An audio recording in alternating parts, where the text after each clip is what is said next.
देखिए, स्वागत है आपका। आज स्कूल की पत्रिका ज्ञानधारा का विमोचन आपके करकमलों के द्वारा हुआ, क्या कहेंगे इसमें? जी, आज राजकीय उत्कृष्ट वरिष्ठ माध्यमिक विद्यालय कंडाघाट के जो विद्यालय की पत्रिका है उसका विमोचन समारोह था। और इसका पत्रिका का जो नाम है वो ज्ञानधारा है। तो काफ़ी समय से विद्यालय प्रशासन, प्रधानाचार्य जी और समस्त अध्यापक और बच्चे इस सृजन के कार्य में लगे थे। और ये अत्यंत आवश्यक है कि बच्चों के अंदर जो छिपी हुई प्रतिभा है, इनके अंदर जो सृजनात्मक कला है, उसके लिए कहीं ना कोई स्थान मिले, कोई मंच मिले। तो इस प्रकार हमारे विभाग के भी आदेश हैं कि हर विद्यालय में ये पत्रिका छपनी चाहिए। तो सबसे पहले तो मैं कंडाघाट के विद्यालय प्रशासन को मैं बहुत बहुत बधाई दूंगा कि इनका जो प्रयास है वो सफल रहा है और बच्चों को बहुत सुंदर इन्होंने उनकी अभिव्यक्ति के लिए मंच प्रदान किया है। तो निकी साहब, जैसा कि अभी हमें पता चला है, अभी 10 साल के बाद पत्रिका यहाँ पे जो छपी है, क्या कारण रहे भी इतना इसमें समय लगा है? कुछ कहेंगे इसके बारे में?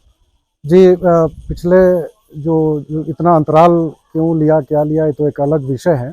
लेकिन हो सकता है बीच में कुछ कई बार जो है स्कूल में फंड्स का अभाव भी रहता है, क्योंकि इसमें अब काफ़ी इतने फंड्स विद्यालयों में उपलब्ध नहीं होते हैं।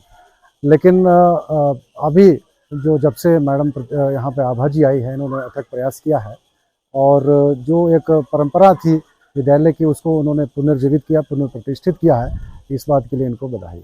तो सर, अभिभावक हैं या बच्चे हैं, किस प्रकार से आप उनको प्रोत्साहित करेंगे? अभी वो जो आपने पत्रिका की है उसमें, जैसे अभी आप अपने वक्तव्य में भी जैसे अभी अभिभाषण दे रहे थे, किस प्रकार से उनकी प्रतिभा निखार सकते हैं? 2 शब्दों में आप कुछ कहना चाहेंगे? जी, बच्चों के अंदर हर बच्चे में कोई ना कोई प्रतिभा होती है, कोई टैलेंट होता है।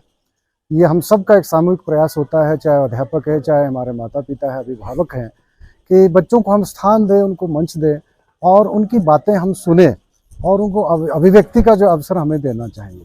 और इससे इनके लिए एक लाभ ये होगा कि वो परीक्षाओं में भी अपनी जो कुछ भी अपने मनोभाव उनको अभिव्यक्त करने में वो सक्षम होंगे। और उनकी जो आज एक बच्चे जो है कुछ रीडिंग हैबिट्स उनकी कम हुई है, उसकी तरफ भी उनको जो है प्रेरणा मिलेगी। तो इस प्रकार जो हम समन्वय यदि हम स्थापित करेंगे अपने अध्यापकों के साथ, माता पिता के साथ, तो बच्चों के जो उनका व्यक्तित्व विकास है उसमें हम जो है महत्वपूर्ण योगदान दे सकते हैं। लेकिन साहब, आखिर में जो एक आजकल प्रचलन जो बढ़ा हुआ है मोबाइल, या जो हमारा जो युवा तबका है, खासकर हमारे बच्चे नशे की प्रवृत्ति की ओर जा रहे हैं, तो मोबाइल और नशे के बारे में क्या कहेंगे? जी, मोबाइल का तो देख लीजिए कि इसके तो सदुपयोग भी है और दुरुपयोग भी है। हर चीज़ के जो है 2 पहलू होते हैं। लेकिन हमने देखा कि पीछे जब कोविड का समय था तो यही मोबाइल बच्चों के लिए बड़ा सहायक सिद्ध हुआ। और जो हर घर पाठशाला के माध्यम से जितने भी कंटेंट था, जितना भी उनकी पढ़ाई लिखाई से संबंधित बातें थी, वो उनके घरों तक पहुंची। इनके पढ़ाई में किस प्रकार का व्यवधान नहीं आया है। लेकिन दूसरी तरफ हम माता पिता से भी निवेदन करना चाहेंगे, अध्यापक तो हमारे कार्य कर ही रहे हैं, कि बच्चों को कम से कम जो है मोबाइल की तरफ जो उनका समय उनका निर्धारित करना चाहिए, कि केवल और केवल जो पढ़ाई से संबंधित जो उपयोगी बातें हैं उसी के लिए वो इस्तेमाल करें। अन्यथा जो आज जिस प्रकार का वातावरण निर्मित हुआ है उसमें उनसे वो दूर रहने के लिए जो तो उनको लगातार हम उनको मार्गदर्शन भी करें, उनको गाइड भी करें।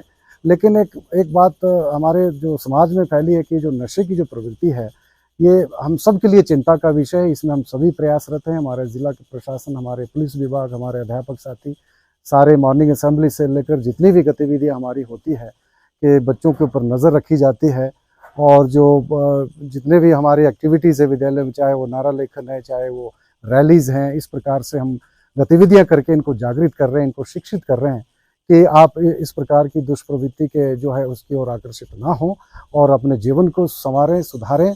और माता पिता ने जिस उद्देश्य से जो विद्यालयों में भेज रखा है शिक्षा ग्रहण करने के लिए, आप उसकी ओर जो है अग्रसर हो।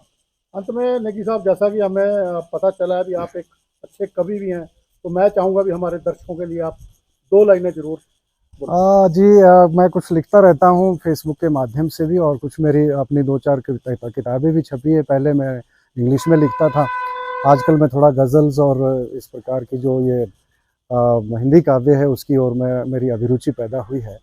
तो इस प्रकार निरंतर मेरा सृजन का कार्य चलता रहता है। तो मैं तो यही कहूँगा कि रक्स करना है तो फिर पाँव की जंजीर न देख, ख्वाब तो देख मगर ख्वाब की ताबीर न देख। धन्यवाद। भूषण ज्वेलर्स सोलन, प्रदेश और देश भर में जाना पहचाना नाम। भूषण ज्वेलर्स लोअर बाजार सोलन, हिमाचल प्रदेश। उच्च गुणवत्ता की ज्वेलरी के लिए आप हमें हमारे द्वारा दिए गए नंबर्स पर संपर्क कर सकते हैं। आपका विश्वास ही हमारी पहचान है। Delhi world public school, Chail road, Kotla, tehsil Kandaghat, जिला सोलन, हिमाचल प्रदेश। एडमिशन शुरू हो चुकी है। आप हमें हमारे द्वारा दिए गए नंबर्स पर संपर्क कर सकते हैं।